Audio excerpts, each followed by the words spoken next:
সবাইকে জয় যিশু। আমাদের মহান প্রেমময় পিতা প্রভু যীশু খ্রিস্টের নামে আমি সবাইকে স্বাগত জানাই। আসুন আমরা ঈশ্বরকে ধন্যবাদ করি, তার নামকে উচ্চীকৃত গৌরবান্বিত করি। আমরা বড়দিনের খুব কাছাকাছি চলে এসেছি, তাই বড়দিনে আমাদের কি করণীয় উচিত বা আমরা কি করতে পারি ব্যক্তিগতভাবে, সেটা আজকে আমি আপনাদের সামনে তুলে ধরব। আমরা কিছু না করি, আমরা যদি একে অপরকে ভালোবাসতে পারি, একে অপরকে প্রেম করতে পারি, তাহলে ঈশ্বর সেখানে অনেক বেশি খুশি হন। কারণ এই বড়দিন হচ্ছে সেই উপহার যা আমাদের প্রেমময় পিতা তার একমাত্র পুত্রকে তিনি আমাদের জন্য উপহার হিসাবে পাঠিয়েছেন। সেটা এমনি এমনি নয়, তার ভালোবাসার জন্য। অর্থাৎ ঈশ্বর আমাদেরকে ভালোবাসেন, তাই তিনি পাঠিয়েছেন। কারণ সৃষ্টিকর্তা যিনি আমাদেরকে তার নিজের প্রতিমূর্তিতে সৃষ্টি করেছেন, সেই মানব জাতিকে ঈশ্বর সবথেকে বেশি প্রেম করেন, সবথেকে বেশি ভালোবাসেন। তাই তার একমাত্র পুত্রকে মানব জাতির পরিত্রাণের জন্য তিনি পাঠিয়েছেন। অর্থাৎ এখানে আমরা যেটা দেখি যে ঈশ্বরের প্রেম, অর্থাৎ ঈশ্বর আমাদেরকে ভালোবাসেন বলে এটা তিনি সম্ভব করেছেন।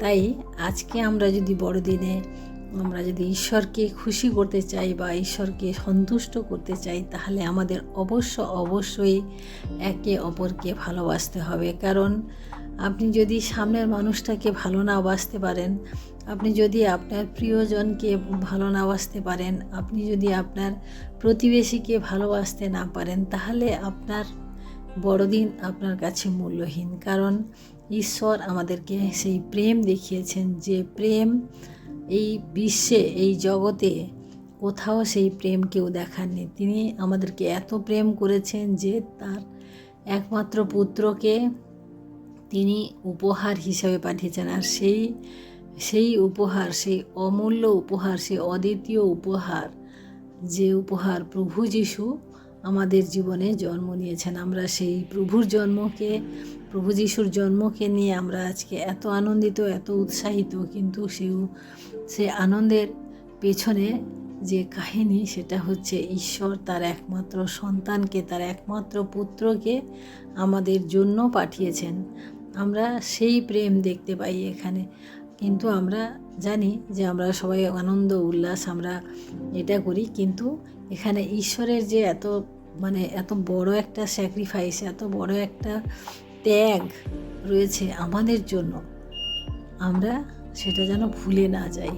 কারণ ঈশ্বরের প্রেমকে আমাদের ধরে রাখার জন্য, ঈশ্বরের প্রেমকে আমাদের মনে স্থান দেওয়ার জন্য আমরা যেন প্রেম করি। কারণ অন্যকে যতক্ষণ না আমরা প্রেম করতে পারবো, আমাদের প্রেম যদি স্বার্থকেন্দ্রিক হয়, আমাদের প্রেম যদি আমাদের নিজেদের মধ্যে হয়, অর্থাৎ আমাকে যে ভালোবাসে আমি তাকেই ভালোবাসবো, এরকম হলে আমাদের সেই প্রেমের কোনো মূল্য নেই। কারণ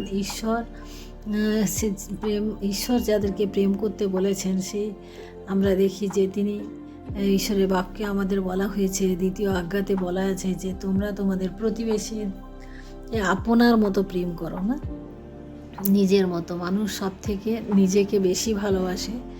তাই ঈশ্বর বলেছেন, তুমি নিজেকে যেভাবে ভালোবাসো সেভাবে অন্যকে ভালোবাসো। তুমি অন্যের কাছ থেকে যেভাবে আশা করো, অন্যের প্রতি তুমি সেভাবেই করো। তাই প্রিয় ভাই বোনেরা, আজকে আমরা এই বড়দিনের সময়ে আমরা অন্যকে ভালোবাসতে শিখি। কারণ ভালোবাসা সমস্ত গ্লানি, সমস্ত দুঃখ, সমস্ত বেদনা, সমস্ত কষ্ট, সমস্ত কিছুই মিটিয়ে দেয়। দ্বিতীয়ত, আমরা একে অপরকে কিছু দিতে শিখি। এই বড়দিনে আমরা একে অপরকে কিছু দিতে শিখি না। কারণ নেওয়ার থেকে দেওয়া অনেক বেশি ভালো, বা নেওয়ার থেকে দেওয়া অনেক বেশি মহৎ ঈশ্বরের কাছে। কারণ আমরা কি দেখিয়েছি বাইবেলে, আমরা কি দেখলাম ঈশ্বরের বাক্যে, যে ঈশ্বর তার একমাত্র পুত্রকে আমাদের জন্য পাঠিয়ে দিলেন, দান করলেন আমাদের জন্য।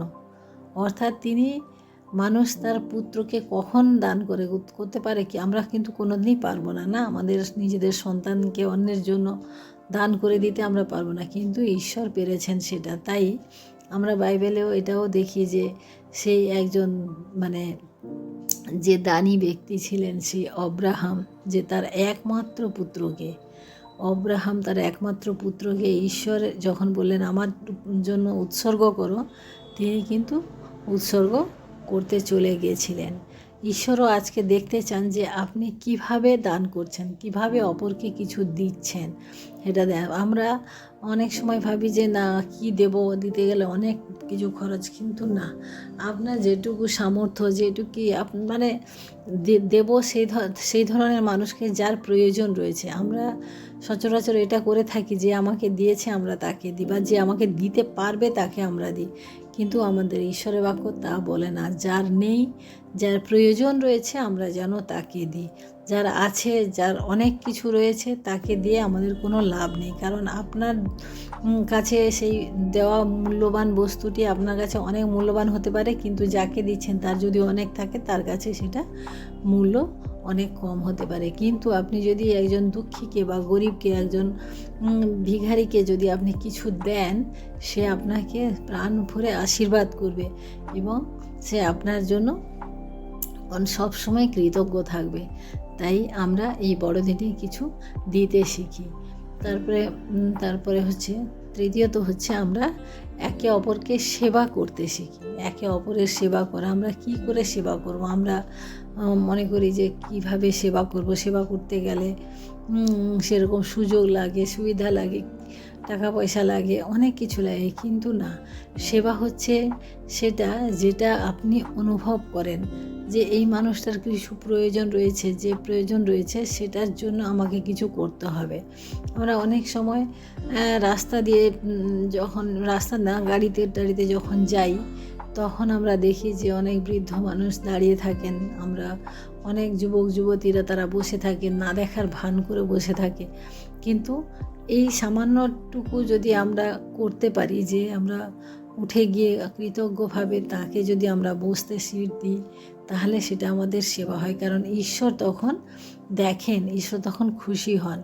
আমাদের ঈশ্বর প্রভু যীশু এটাই চান যে আমরা যেন সেই সমস্ত দুস্থ মানুষদেরকে সেবা করি যাদের সেবার প্রয়োজন রয়েছে। কিন্তু আমরা কার সেবা করি? আমরা মানে একটা কথা আছে না, তেল মানে যারা বড়লোক, যারা দিতে পারবে, আমরা তাদেরকেই আমরা সেবা করে থাকি। কিন্তু আমাদের সেবাটা আমাদের নিচু স্তর থেকে হওয়া উচিত, কারণ প্রভু যীশু তার এমন সেবা করেছিলেন যা আমাদের কাছে দৃষ্টান্ত স্বরূপ, না তিনি তার শিষ্যদের তিনি পা ধুয়ে দিয়েছিলেন, সেটা তিনি সেবা করেছিলেন। তিনি জগৎকে দেখিয়ে দিয়েছিলেন যে গুরু কখনো শিষ্যের থেকে বড় নয়, বা গুরু কখনো সবসময় চেয়ারে বসবে সেটা নয়। কারণ আমরা যদি আজকে সেই শিক্ষাটা না দিই, তাহলে আমাদের ছোটরা কিছু শিখতেও পারবে না। না, আমি যদি অহংকারে, গর্বে আমার আমার চেয়ারের মর্যাদায় আমি যদি সবসময় উপরে থাকার চেষ্টা করি, তাহলে অন্যরা কেউ শিক্ষা পাবে না, আর তাতে কেউ সেবার মনোভাব থাকবে না, সবাই সেবার নেওয়ার মনোভাবে চলে আসবে। তাই আমরাও ওই সেবা করা যেটা প্রভু যীশু করেছেন, সেইভাবে আমরাও যেন অন্যের সেবা করতে পারি। তারপরে হচ্ছে আমরা আরেকটি পয়েন্ট দেখি যে আমরা একে অপরের জন্য নিজেকে উৎসর্গ করি। আমরা একে অপরের জন্য নিজেকে উৎসর্গ করি, কারণ প্রভু যীশু আমাদের জন্য তিনি নিজেকে উৎসর্গ করেছিলেন, নিজেকে বলি দিয়েছিলেন। সেরকম আমরা যেন অন্যের জন্য নিজেকে উৎসর্গ করতে পারি। কারণ এখন মানুষ অনেক স্বার্থপর, অনেক আত্মকেন্দ্রিক হয়ে গেছে। কিন্তু প্রিয় ভাই বোনেরা, আমাদের ঈশ্বর সেই শিক্ষা আমাদেরকে দেন না। আমরা যেন অন্যের জন্য নিজেকে প্রাণপণ চেষ্টা করি, অন্যকে আমরা যেন সাহায্য করার জন্য। আমরা ঈশ্বরের বাক্য থেকে আমরা দেখেছি যে সেই তাকেই বলা হয়, ভাই ভাইয়ের জন্য নিজের প্রাণ দিতে পারে, কিন্তু আমরা কি অন্যের জন্য দিতে পারি? অন্যের জন্য দিতে পারি না। কিন্তু ঈশ্বরের বাক্যে আমরা দেখেছি যে প্রভু যীশু যেটা বলেছেন যে আমরা যেন অন্যের জন্য নিজেকে উৎসর্গ করতে পারি। আজকে আমরা এমন পরিস্থিতিতে, এমন জায়গায় আমরা চলে এসেছি, মানুষ এত স্বার্থকেন্দ্রিক হয়ে গেছে, এতটা মানুষ নিজেকে নিয়ে ব্যস্ত আছে যে আমরা আমাদের নিজেদের ভাইয়ের খবরটাও আমরা ঠিক করে রাখি না।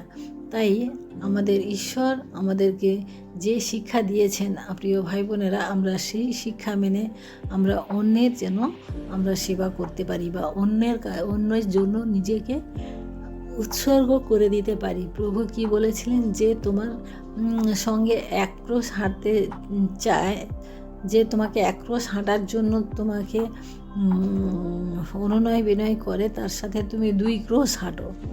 অর্থাৎ আমাদের উচিত যে অন্যের জন্য নিজেকে আমরা যেন উৎসর্গ করি, বলি করি, কারণ প্রভু যীশু আমাদের জন্য নিজেকে বলিদান করেছিলেন। তাই আজকে সমগ্র বিশ্ব সেই প্রভু যীশুর জন্মদিন নিয়ে মাতামাতি করছে। যদি প্রভু যীশু যদি সেই নিজেকে বলিদান না করতেন, তিনি যদি পুনরুত্থিত না হতেন, তাহলে আজকে এই জন্মদিন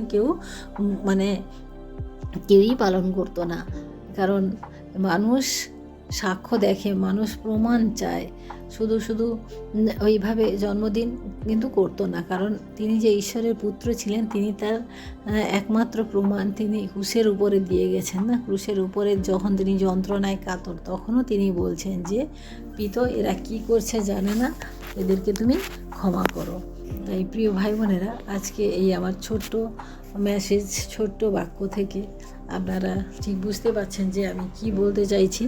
যে আমরা একে অপরকে ভালোবাসবো, একে অপরকে দিতে কিছু শিখবো, বা এই বড়দিনে আমরা কিছু দেব, একে অপরকে সেবা করব। অর্থাৎ আপনার চেয়ারটা ছেড়ে দিন, অন্যকে বসতে আপনি সাহায্য করুন।